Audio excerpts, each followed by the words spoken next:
ಯಾಕೋ ಗೊತ್ತಿಲ್ಲ exam date announce ಆದ್ಮೇಲೆ ಭಯ ಆಗ್ತಿದೆ. ಯಾಕಂದ್ರೆ ಇನ್ನು ಸರಿಯಾಗಿ ಓದಿಲ್ಲ, ಸಿಲೆಬಸ್ ಬೇರೆ ಕಂಪ್ಲೀಟ್ ಆಗಿಲ್ಲ. ಕಡಿಮೆ ಟೈಮಲ್ಲಿ ಅಷ್ಟೊಂದು ಸಿಲೆಬಸ್ ಹೇಗೆ ಓದ್ಲಿ ಅಂತಿರಬಹುದು ಕೆಲವರು. ಮತ್ತೆ ಕೆಲವರು ನಿನ್ ಜೊತೆ ಇರೋ ಫ್ರೆಂಡ್ಸೇ ಆಲ್ರೆಡಿ ಮುಗಿಸಿ ಮೇ ಬಿ ರಿವಿಷನ್ ಮಾಡ್ತಿರಬಹುದು.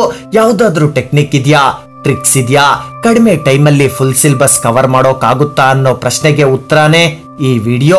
ನೀವು ಯಾವುದೇ ಕಾಂಪಿಟೇಟಿವ್ ಎಕ್ಸಾಮ್ಗೆ ತಯಾರಿ ಮಾಡ್ತೀರಿ, ಅದು JEE ನೀಟ್ ಆಗಿರಬಹುದು, 9th exam, 10th 12th board ಎಕ್ಸಾಮ್ಗೆ ಪ್ರಿಪೇರ್ ಆಗ್ತಿರಬಹುದು.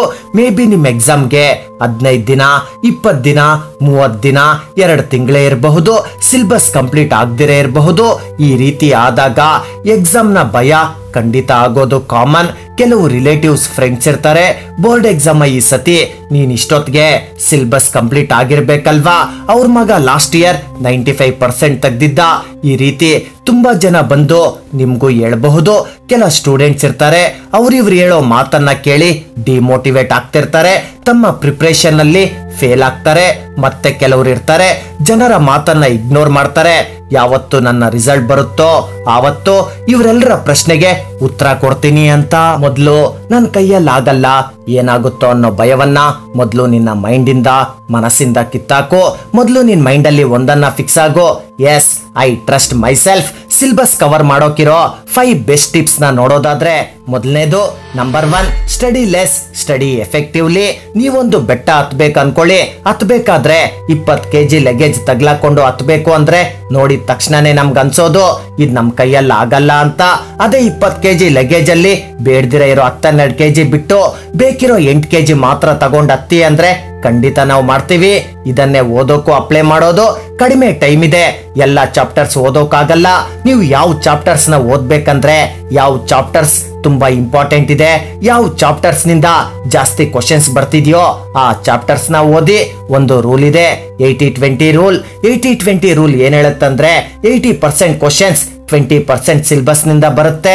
ಈ ಎಕ್ಸಾಮ್ ಅಲ್ಲಿ ನೀವು ಕೇಳಬಹುದು, ಸರ್ ನಮ್ಗೆ ಗೊತ್ತಾಗುತ್ತೆ ಯಾವ ಚಾಪ್ಟರ್ಸ್ ಇಂಪಾರ್ಟೆಂಟ್ ಅಂತ ಕೇಳೋರ್ಗೆ ನೀವು ಮಾಡಬೇಕಾಗಿರೋದು previous year solved question bank ತಗೊಳ್ಳಿ, ಅಥವಾ ಜಸ್ಟ್ ಯೂಟ್ಯೂಬ್ ಅಲ್ಲಿ ಸರ್ಚ್ ಮಾಡಿ PYQ chapter wise analysis or previous year questions chapter wise analysis ಅಂತ ಆ ಚಾಪ್ಟರ್ ನೇಮ್, ಸಬ್ಜೆಕ್ಟ್ ನೇಮ್ ಹಾಕಿ. ಎಕ್ಸಾಂಪಲ್ಗೆ ನಿಮ್ಗೆ 12th ಬೋರ್ಡ್ ಎಕ್ಸಾಮ್ ನ ಫಿಸಿಕ್ಸ್ ಸಬ್ಜೆಕ್ಟ್ ಇಂಪಾರ್ಟೆಂಟ್ ಕ್ವಶನ್ಸ್ ಬೇಕಂದ್ರೆ just physics previous year questions chapter wise 12th Karnataka state board ಅಂತ ಹಾಕಿ just ಇದನ್ನ ಸರ್ಚ್ ಮಾಡಿದ್ರೆ ತುಂಬಾ ವಿಡಿಯೋಸ್ ಬರುತ್ತೆ.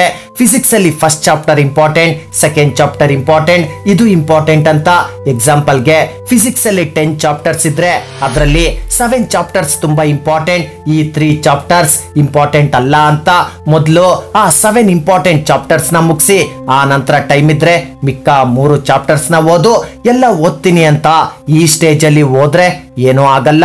ತುಂಬಾ ಸ್ಟೂಡೆಂಟ್ಸ್ ಹೇಳೋದು, ಸರ್ ಈ ಟೆಕ್ನಿಕ್ ನ ಫಾಲೋ ಮಾಡ್ಬೇಕಂದ್ರೆ ಮೊದಲು ನಮ್ಗೆ ಓದ್ಬೇಕು ಅನ್ಸ್ಬೇಕು, ಆದ್ರೆ ನನ್ಗೆ ಓದ್ಬೇಕು ಅನ್ಸೋದೇ ಇಲ್ಲ.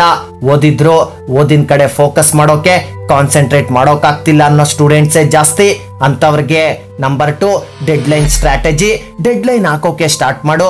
ತುಂಬಾ ಸ್ಟೂಡೆಂಟ್ಸ್ ಮಾಡೋ ತಪ್ಪು ಡೆಡ್ಲೈನ್ ಹಾಕೊಳ್ದಿರ ಇರೋದು. ಇವತ್ತು ನಾನು ಫ್ರೀ ಇದ್ದೀನಿ, ಪೂರ್ತಿ ದಿನ ಸೈನ್ಸ್ ಓದ್ತೀನಿ ಅಂದ್ರೆ ಆಗಲ್ಲ, ಡೆಡ್ಲೈನ್ ಹಾಕೊಳ್ಬೇಕು. ಎಕ್ಸಾಂಪಲ್ಗೆ 2 ಗಂಟೆ ಇರಂತಹ ಯಾವುದೋ ಒಂದು ಚಾಪ್ಟರ್ ನ ಯೂಟ್ಯೂಬ್ ಅಲ್ಲಿ ನೋಡ್ತಿದ್ಯಾ ಅನ್ಕೋ.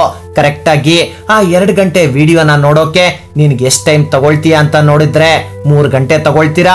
ಯಾಕಂದ್ರೆ ವಿಡಿಯೋ ನೋಡ್ಬೇಕಾದ್ರೆ ಫ್ರೆಂಡ್ ಫೋನ್ ಬಂತು ಅಂತ ಅಲ್ಲಿ ಮಾತಾಡ್ತೀಯ, ಸ್ವಲ್ಪ ಬೋರ್ ಆಯ್ತು ಅಂತ ಇನ್ಸ್ಟಾಗ್ರಾಮ್ ಅಲ್ಲಿ ರೀಲ್ಸ್ ನೋಡ್ತಿರ್ತೀಯ. ಇದೆಲ್ಲವನ್ನ ಬಂದ್ ಮಾಡ್ಲೇಬೇಕು. ಅದಕ್ಕೆ ಡೆಡ್ಲೈನ್ ಹಾಕೊಳ್ಬೇಕು. 2 ಗಂಟೆ ವಿಡಿಯೋನ ನಾನು ಸಂಜೆ 4ರಿಂದ 6 ಗಂಟೆ ಒಳಗೆ ನೋಡ್ಲೇಬೇಕು. ಬೇರೆ ಯಾವುದೇ ಚಾಪ್ಟರ್ ನ ಓದ್ಬೇಕಾದ್ರೂ ಅಷ್ಟೇ, ಇಷ್ಟು ಗಂಟೆ ಒಳಗೆ ಈ ಚಾಪ್ಟರ್ ಓದ್ಬೇಕು ಅಂತ ಟೈಮ್ ನ ಫಿಕ್ಸ್ ಮಾಡ್ಕೊಂಡು ಓದಿ. ಯಾವಾಗ ಡೆಡ್ ಲೈನ್ ಇರುತ್ತೋ ಆಗ ನಿಮ್ಮ ಮೈಂಡ್ ಮೇಲೆ ಸ್ವಲ್ಪ ಪ್ರೆಷರ್ ಬೀಳುತ್ತೆ. ಪ್ರೆಷರ್ ಬಿದ್ದಾಗ ಮೈಂಡ್ ಡಿಸ್ಟ್ರಾಕ್ಟ್ ಆಗಲ್ಲ. ಸರ್ ಇಷ್ಟೆಲ್ಲ ಮಾಡೋಕೆ ನಮ್ಗೆ ಟೈಮೇ ಸಾಕಾಗ್ತಿಲ್ಲ, ನಮ್ಗೆ ಟೈಮ್ ಅಡ್ಜಸ್ಟ್ ಆಗ್ತಿಲ್ಲ ಅನ್ಬಹುದು. ಆದ್ರೆ ಖಂಡಿತ ಟೈಮ್ ಇದೆ ನಿನ್ನ ಹತ್ರ. ಬಟ್ ಆ ಟೈಮ್ ನ ಸ್ವಲ್ಪ ಸರಿಯಾದ ರೀತಿಯಲ್ಲಿ ಮ್ಯಾನೇಜ್ ಮಾಡ್ಬೇಕಷ್ಟೇ. Number 3, don't waste time in making notes. ಈಗ ಟೈಮ್ ಕಡಿಮೆ ಇದೆ, ಈ ಟೈಮ್ ನಲ್ಲಿ ಯಾವುದೋ ಒಂದು ಲೆಕ್ಚರ್ ವಿಡಿಯೋ ನೋಡಿದ್ರಿ, ಯಾವುದೋ ಒಂದು ಪರ್ಟಿಕ್ಯುಲರ್ ಚಾಪ್ಟರ್ ಓದಿದ್ರೆ ಅದರ ನೋಟ್ಸ್ ನ ಈಗ ನೀಟಾಗಿ ಮಾಡ್ಕೊಂಡು ಕುತ್ಕೊಳ್ಬೇಡಿ. ಹಂಗೂ ನಿಮ್ಗೆ ನೋಟ್ಸ್ ಮಾಡ್ಕೊಳ್ಬೇಕಂದ್ರೆ ಒಂದು ಬುಕ್ ತಗೊಂಡು ಅದರಲ್ಲಿ ಕೇವಲ ನಿಮ್ಗೆ ಅರ್ಥ ಆಗೋ ರೀತಿ ಫಾಸ್ಟ್ ಆಗಿ ಬರ್ಕೊಳ್ಳಿ. ಅದು ಜಸ್ಟ್ ನಿಮ್ಗೆ ಅರ್ಥ ಆದ್ರೆ ಸಾಕು. ಸ್ಟೂಡೆಂಟ್ಸ್ ಏನ್ ಮಾಡ್ತಾರೆ ಅಂದ್ರೆ ಎಕ್ಸಾಮ್ಗೆ ಇನ್ನು 20-30 ದಿನ ಇರುತ್ತೆ, ಈಗ ನೀಟಾಗಿ ನೋಟ್ಸ್ ಬರಿತಾ ಕುಳ್ತಿರ್ತಾರೆ. ಎಕ್ಸಾಮ್ ಹತ್ರ ಇದ್ದಾಗ ನೋಟ್ಸ್ ಬರೆಯೋಕೆ ನಿಮ್ಮ ಟೈಮ್ ನ ಜಾಸ್ತಿ ವೇಸ್ಟ್ ಮಾಡಕ್ ಹೋಗ್ಬೇಡಿ. Number 4, short term goal strategy. ಹೊಸ ವರ್ಷ ಬಂದಾಗ ಒಂದು ಹೊಸ ರೆಸಲ್ಯೂಷನ್ ತಗೊಳ್ತೀವಿ. ಎಕ್ಸಾಂಪಲ್ಗೆ ಈ ವರ್ಷದಿಂದ ನಾನು ಪಿಜ್ಜಾ ತಿನ್ನೋದು ಬಿಟ್ಬಿಡ್ತೀನಿ ಅಂತ ಅನ್ಕೊಳ್ತೀರಾ ಅನ್ಕೊಳ್ಳಿ. ಈಗ ನೀವ್ ಹೇಳಿ, ನೀವು ವರ್ಷ ಪೂರ್ತಿ ಪಿಜ್ಜಾ ತಿಂದಿರ ಇರೋ ಚಾನ್ಸಸ್ ಎಷ್ಟಿದೆ ಅಂದ್ರೆ 1% ಕೂಡ ಇಲ್ಲ. ಅದಕ್ಕೆ ನೀವು ಸಪೋಸ್ 1 ಮಂತ್ ಅಲ್ಲಿ 10 ಪಿಜ್ಜಾ ತಿಂತೀರಾ ಅಂದ್ರೆ ಮೊದಲ ಮಂತ್ ಅಲ್ಲಿ 5 ಪಿಜ್ಜಾ ಮಾತ್ರ ತಿಂತೀನಿ, ನೆಕ್ಸ್ಟ್ ಮಂತ್ ಅಲ್ಲಿ 3, ಆ ನೆಕ್ಸ್ಟ್ ಮಂತ್ 1, ನಂತರ 0.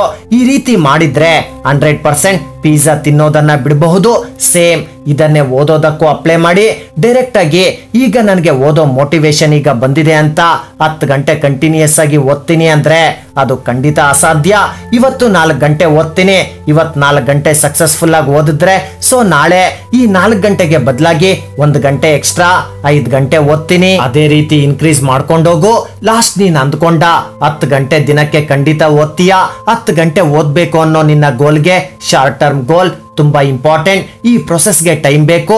ನಾವು ಮನುಷ್ಯರು ಕಂಪ್ಯೂಟರ್ ಅಲ್ಲ. ದಿನಕ್ಕೆ 12 ಗಂಟೆ 15 ಗಂಟೆ ಓದೋಕೆ 4 ಗಂಟೆಯಿಂದ ಸ್ಟಾರ್ಟ್ ಮಾಡು. ಆ ನಂತರ 5 ಗಂಟೆ 6 ಗಂಟೆ 7 ಗಂಟೆ ಅಂತ ಇನ್ಕ್ರೀಸ್ ಮಾಡ್ಕೊಂಡು ಓದು. ನಂಬರ್ 5, ನಿನ್ನ ಇಂಪಾರ್ಟೆನ್ಸ್ ತಿಳ್ಕೊ. ಒಂದ್ ವೇಳೆ ನೀನ್ ಚೆನ್ನಾಗಿ ಓದಿ ನೀನ್ ಅಂದ್ಕೊಂಡ ಮಾರ್ಕ್ಸ್ ಕೂಡ ನಿನಗ್ ಬಂತು ಅನ್ಕೋ, ನಿಮ್ ಮನೆಯಲ್ಲಿ ನಿಮ್ಮ ಫ್ಯಾಮಿಲಿ ಮೆಂಬರ್ಸ್, ಟೀಚರ್ಸ್, ಫ್ರೆಂಡ್ಸ್ ನಿನ್ನನ್ನ ಹೇಗ್ ಟ್ರೀಟ್ ಮಾಡ್ತಾರೆ ನೆನ್ಸ್ಕೋ. ಅದೇ ಒಂದ್ ವೇಳೆ ನೀನ್ ಸರಿಯಾಗಿ ಮಾರ್ಕ್ಸ್ ತೆಗ್ದಿಲ್ಲ, ಆಗ ನಿನ್ ಪರಿಸ್ಥಿತಿ ಹೇಗಿರುತ್ತೆ? ಬೇರೆಯವ್ರು ಬಿಡು, ನಿನ್ಗೇನೆ ನಿನ್ ಬಗ್ಗೆ ಏನ್ ಅನ್ಸುತ್ತೆ ಹೇಳು. ನೀವೇನೇನೋ ಮಾಡ್ಬೇಕು ಅನ್ಕೊಂಡಿರೋ ನಿನ್ನ ಲಾಂಗ್ ಟರ್ಮ್ ನ ಜೀವನದ ಗೋಲ್ಗೆ ಪೆಟ್ಟು ಬೀಳುತ್ತೆ. ಮೊದಲು ನಿನ್ನ ಇಂಪಾರ್ಟೆನ್ಸ್, ನಿನ್ನ ಓದಿನ ಇಂಪಾರ್ಟೆನ್ಸ್ ನ ತಿಳ್ಕೊ. ನೀನ್ ಚೆನ್ನಾಗಿ ಓದಿದ್ರೆ ಏನೆಲ್ಲ ನೀನ್ ಮಾಡಬಹುದು ಅಂತ 1 ಸೆಕೆಂಡ್ ಯೋಚನೆ ಮಾಡು. ಇದು ನೀನೇನಂತ ಪ್ರೂವ್ ಮಾಡೋ ಟೈಮ್. ಆಲ್ಮೋಸ್ಟ್ 1.5 ಲಕ್ಷ ಜನ ನಾಳೆ ಅನ್ನೋದನ್ನ ನೋಡಲ್ಲ. ಟೈಮ್ ಅನ್ನೋದು ಯಾರ್ದೇ ಸ್ವಂತ ವಸ್ತು ಅಲ್ಲ. ಯಾವ್ದಾದ್ರು ಒಂದು ಕೆಲ್ಸನ ಮಾಡೋಕೆ ಬೆಸ್ಟ್ ಟೈಮ್ ಅಂತ ಇದ್ರೆ ಅದು ನೆನ್ನೆ.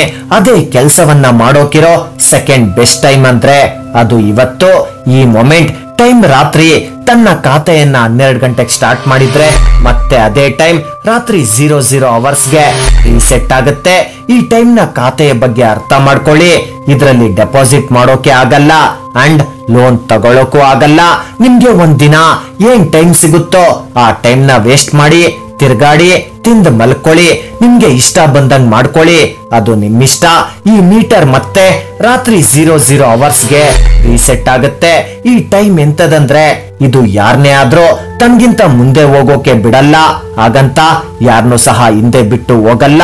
ಎಲ್ರಿಗೂ ಗೊತ್ತು ಟೈಮ್ ತುಂಬಾ ಮುಖ್ಯ ಅಂತ, ಆದ್ರೆ ಕೇವಲ ಕೆಲ ಇಂಟೆಲಿಜೆಂಟ್ ಜನರಿಗೆ ಮಾತ್ರ ಗೊತ್ತಿರುತ್ತೆ ಈ ಟೈಮೇ ಈ ಜಗತ್ತಲ್ಲಿ ಅತಿ ಮುಖ್ಯವಾದ ಇಂಪಾರ್ಟೆಂಟ್ ಥಿಂಗ್ ಅಂತ.